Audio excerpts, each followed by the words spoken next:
English में एक code है, that change is the only constant. Hindi में कहें तो परिवर्तन ही संसार का नियम है। इस बात को ध्यान में रखिए और सोचिए, ये संसार करोड़ों साल पुराना है, फिर करोड़ों सालों में पृथ्वी पर और हम में आखिर कितना परिवर्तन हुआ होगा। याद कीजिए कोई ऐसी जगह जहां आप 10 साल पहले गए और आपको क्या लगता है कि आज वो शहर क्या वैसा ही होगा? शायद नहीं, क्योंकि 10 साल में उस शहर में न जाने कितने फ्लाईओवर्स, मॉल, होटल्स बन गए होंगे। आपको लगेगा भी नहीं कि ये वही शहर है जो आपने आज से 10 साल पहले देखा था। जब 10 साल में कोई शहर इतना बदल सकता है तो सोचिए उस शहर में आखिर क्या क्या हुआ होगा जो 8000 साल पुराना है। भारत में एक ऐसा शहर है जो 8000 साल होते हुए भी, इतने परिवर्तन से गुजरते हुए भी वो आज भी अपनी कहानी को बयां करने के लिए बड़े ही मजबूती से अपनी जगह पर खड़ा है। मैं बात कर रहा हूँ कर्नाटक के हम्पी नामक शहर की। अभी तक तो हिस्टोरियन यही कहते हैं कि इस शहर के आसपास जीवन का विकास 8000 साल पहले हुआ है, लेकिन क्या ऐसा श्योरली कहा जा सकता है? शायद नहीं। हम्पी में 1600 से ज्यादा हिस्टोरिकल मॉन्यूमेंट्स हैं जो इतिहास के अलग अलग इवेंट्स को रिप्रेजेंट करते हैं, लेकिन इन मॉन्यूमेंट्स की खोज अभी से 200 साल पहले ही हुई है और उनमें से 130 साल अंग्रेजों की गुलामी में बीत गए। तो क्या 70 सालों में 8000 साल का रहस्य ढूंढना संभव है? वो भी तब जब हमारी सरकार ज्यादातर इश्यूज को जनता के बातों को सुनकर डील करती है। दोस्तों, ये सब फैक्टर्स को ध्यान में रखकर हम ये मान सकते हैं कि हम्पी के 1600 मॉन्यूमेंट्स में आज भी ऐसे कई रहस्य हैं जिनके बारे में आज भी हमें कुछ भी नहीं पता है। आखिर ये कौन से राज हैं? आखिर ये कौन से मिस्ट्रीज हैं? क्या इनके बारे में पता चलने से हमारे देश के इतिहास का कोई नया पहलू हमारे सामने आ सकता है? आज हम इन्हीं सवालों के जवाब को ढूंढने की कोशिश करेंगे। आप देख रहे हैं रीजन एक्ट का special show the mysterious show, और आज का एपिसोड जो है वो हम्पी शहर के बारे में है। कर्नाटक राज्य के तुंगभद्रा नदी के तट के पास हम्पी नाम का प्राचीन शहर है। इसे पंपा क्षेत्र भी कहा जाता था क्योंकि तुंगभद्रा नदी को उस समय पंपा नाम से जाना जाता था। दोस्तों, अगर आपने रामायण पढ़ी है, देखी है या सुनी है तो आपको राजा सुग्रीव की राजधानी किष्किंधा के बारे में तो पता ही होगा। दरअसल आज जिसे हम हम्पी के नाम से जानते हैं, रामायण काल में वही जगह किष्किंधा नाम से जानी जाती थी। यहीं पर भगवान राम ने बाली का वध करके सुग्रीव को उनका राज वापस दिलाया था। हिस्टोरिकल एविडेंस में हम्पी पर कंपिल वंश के राजाओं के शासन का उल्लेख भी मिलता है। इसके बाद मध्यकाल में हम्पी विजयनगर साम्राज्य की दूसरी राजधानी के रूप में दिखाई देती है। विजयनगर साम्राज्य के हार के बाद आक्रमणकारी सल्तनतों ने हम्पी को बुरी तरह से लूटा, जिस वजह से सभी बड़े मॉन्यूमेंट्स और इमारतें खंडरों में तब्दील हो गए। लेकिन इसके बावजूद भी, इतने इतिहास के बावजूद भी आज भी हम्पी में हिस्टोरिकल मॉन्यूमेंट्स की भरमार है।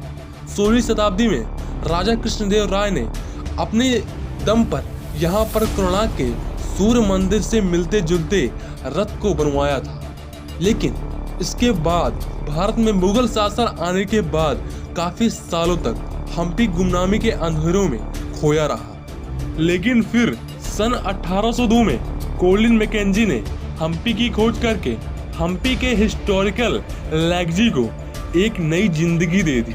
हम्पी कोई छोटा गांव नहीं है।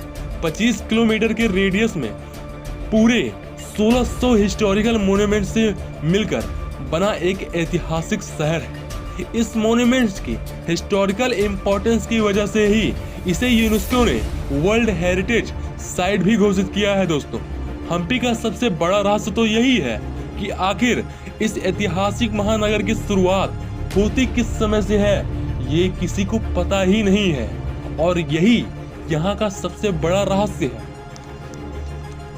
दोस्तों, 10 से 15,000 साल पुराने पैलियोलिथिक एरा में होमो इरेक्टस इंसानों के होने का सबूत भी यहाँ पर मौजूद है। रामायण जिस समय हुआ था वो 7000 साल पहले का कैलकुलेटेड समय है, लेकिन उस काल की किष्किंधा को हम्पी ही कहा जाता था। फिर करीब 2200 साल पहले यानी 265 से 238 बिफोर क्राइस्ट के समय में भारत में अशोक साम्राज्य का राज था, लेकिन उस समय के शिलालेख भी यहाँ पर मौजूद हैं। अशोक के समय से कई शिलालेख आज भी हम्पी में मौजूद हैं और इसके करीब 200 साल बाद यानी 1st सेंचुरी सीई में इस भूखंड पर राज करने वाले कंपिल वंश के राजाओं ने भी हम्पी में अपनी निशानियां छोड़ी हैं। तो दोस्तों, हम ये कहानी शुरू से शुरू करते हैं और आपको बताते हैं कि आखिर इसका इतिहास कितना लंबा है। सबसे पहले बात करते हैं पैलेयोलिथिक एरा के सबूतों के बारे में। बड़े बड़े महलों और मंदिरों के होते हुए भी हम्पी में मानव सभ्यता का सबसे पुराना सबूत मिलता है जमीन में बने कुछ छोटे छोटे गड्ढों में। दरअसल हम्पी में बने बाजारों के फ्लोरिंग के पत्थरों में कुछ अजीब तरह के छेद दिखाई देते हैं। दोस्तों, ये जो छेद हैं ये क्यों बनाए गए हैं और कैसे बनाए गए हैं ये तो नहीं पता, लेकिन जब हम बात पैलेयोलिथिक एरा की कर रहे हैं तो उसे स्टोन एज भी कहा जाता था। मतलब तब के लोग जो होते थे वो पत्थरों में अपनी नक्काशी करते थे और पत्थरों से ही कुछ चीजें बनाते थे। और ये जो छेद हैं ये शहर में बीचों बीच बनाए गए हैं, क्योंकि तब के जो बाजार होते थे वो शहर के बीचों बीच बनाए जाते थे। कुछ लोग मानते हैं कि ये छेद राजाओं के शराबों के कप्स को रखने के लिए बनाए गए थे। लेकिन क्या तब की सभ्यता भी इतनी एडवांस थी? शायद नहीं, या फिर शायद हाँ। दोस्तों, कुछ खोजकर्ता मानते हैं कि ये गड्ढे मसाले को कूटने के लिए बनाए गए थे, क्योंकि ऐसी ही नक्काशी मध्य प्रदेश के एक शहर में भी दिखाई देती है जो काफी प्राचीन है, लेकिन उसके बारे में हम किसी दूसरे वीडियो में बात करेंगे। लेकिन क्या ये हो सकता है? शायद हाँ, लेकिन ये सबूत बताते हैं कि यहाँ पर 10 से 11,000 साल पहले इस तरीके की खोज हो चुकी थी और तब यहाँ पर मानव रहते थे। यानी कि स्टोन एज में यहाँ पर एक सभ्यता विकसित हुई थी। ये हिस्टोरिकल एविडेंस में सामने आ चुका है। दोस्तों, अब मैं आगे बढ़ूँ हम्पी में, इससे पहले मैं आपको बता दूं कि भारत में हमेशा से साउंड का इम्पोर्टेंस काफी ज्यादा रहा है। राइटिंग और पेंटिंग इक्विपमेंट के आविष्कार होने से सैकड़ों साल पहले ही भारत के लोगों ने स्मृति की परंपरा से अपना ज्ञान आगे बढ़ाने की तकनीक विकसित कर ली थी। इस परंपरा में लोग गुरु से मिले ज्ञान को याद रखते थे। वो इतने काबिल हो चुके थे कि वो किसी चीज को याद रख सके, यानी अपनी स्मृति में बिठा करके अप्लाई करने का खोज इस समय में भारत में हो चुका था। और इसी वजह से भारत में साउंड और एकॉस्टिक तकनीक का विकास भी प्री हिस्टोरिकल एरा में ही हो चुका था। इसी का एग्जाम्पल है 16वीं शताब्दी में बना हम्पी स्थित भगवान विट्ठल का मंदिर और उसके म्यूजिकल पिलर्स। दोस्तों, वैसे तो भारत में कई मंदिरों में साउंड्स का अलग अलग इस्तेमाल दिखाई देता है, लेकिन हम्पी का विट्ठल मंदिर देश का एक लौता ऐसा मंदिर है जहां अलग अलग म्यूजिकल नोट्स का ग्राफिकल रिप्रेजेंटेशन भी पत्थरों पर उकेरा हुआ दिखाई देता है। म्यूजिकल नोट्स और साउंड्स का ग्राफिकल रिप्रेजेंटेशन करने वाली इस टेक्निक का इस्तेमाल जो किया गया है इसे सिम्पैटिक कहा जाता है। और आज भी अगर आप सिम्मेटिक डिवाइस पर स्पेसिफिक म्यूजिक नोट्स बजाकर उसका ग्राफ देखोगे तो वो इस मंदिर में बने काइमोग्राफ जैसे ही दिखाई देंगे। पहली नज़र में लोग जब इसे देखते हैं तो इस काइमोग्राफ को लग सकता है कि ये मंदिर की नक्काशी का हिस्सा है, लेकिन किसी जानकार को पहली ही नज़र में पता चल जाएगा कि ये किसी साउंड नोट्स की क्राइमोग्राफी ही है।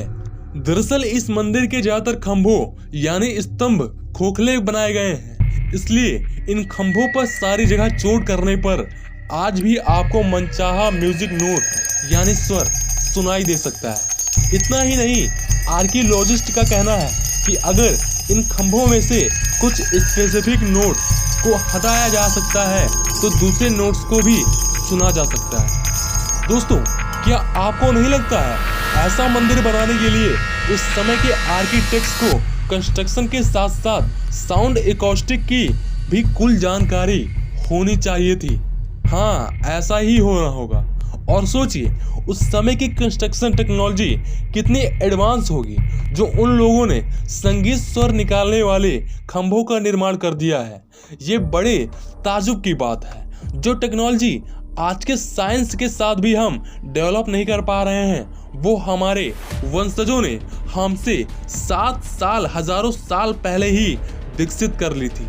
यहाँ के साउंड स्केपिंग ने अंग्रेजों को भी इतना इम्प्रेस किया कि उन्होंने 1930 के दशक में इस मंदिर में रिसर्च शुरू कर दी। अपनी रिसर्च के लिए उन्होंने इस मंदिर का एक पिलर हटा दिया।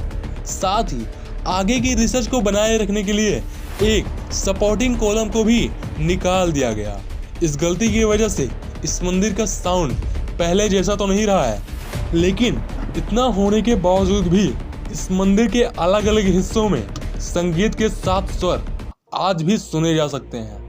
प्राचीन काल में भारतीय शरीर के 5 इंद्रियों का ज्ञान रखते थे और इसीलिए जहां हम्पी के एक मंदिर में ऑडियो सेंसरीज तकनीक का इस्तेमाल दिखाई देता है, वहीं दूसरे मंदिर में ऑप्टिकल साइंस टेक्नोलॉजी का भी एक बेहतरीन नमूना देखने को मिलता है। दोस्तों, ये सब कोई इत्तेफाक से नहीं हुआ है। ये सब निर्माण पूरी रिसर्च करके साइंटिफिक एक्सपेरिमेंट के बेस पर किया गया है। इन सारी साइंटिफिक मिस्ट्रीज के अलावा भी यहाँ पर बहुत सारी रिलीजियस मिस्ट्रीज भी हैं और भी काफ़ी इंटरेस्टिंग चीज़ें। सिस्टर स्टोन कहे जाने वाले 2 पत्थर यहाँ के सबसे बड़े टूरिस्ट अट्रैक्शन में से एक। इसके साथ ही यहाँ पर हम्पी में सोने की बारिश की कहानी भी काफ़ी ज़्यादा प्रसिद्ध है। वैसे तो दुनिया भर में कई बड़े बड़े शिवलिंग हैं, लेकिन हम्पी का 22 फीट लंबी मोनोलिथिक शिवलिंग ब्लैक स्टोन से बनाया गया सबसे बड़ा मोनोलिथिक शिवलिंग है। दोस्तों, मोनोलिथिक का मतलब है कि जब एक ही पत्थर से तराशा गया कोई चीज हो तो उसे मोनोलिथिक कहा जाता है। तो सोचिए, 22 फीट लंबा शिवलिंग यहाँ पर सिर्फ एक ही पत्थर से तराशा गया है। ये दुनिया का सबसे बड़ा मोनोलिथिक शिवलिंग है। दोस्तों, अब जिस जगह पर 1600 से ज्यादा हिस्टोरिकल इम्पोर्टेंस मॉन्यूमेंट्स हो, वहाँ की कहानियाँ सुनानी शुरू तो की जा सकती है, लेकिन ये कभी खत्म नहीं होती। इसलिए आज का एपिसोड हम यहीं पर खत्म करते हैं। आगे हम फिर मिलेंगे। इस वीडियो को शेयर करिए।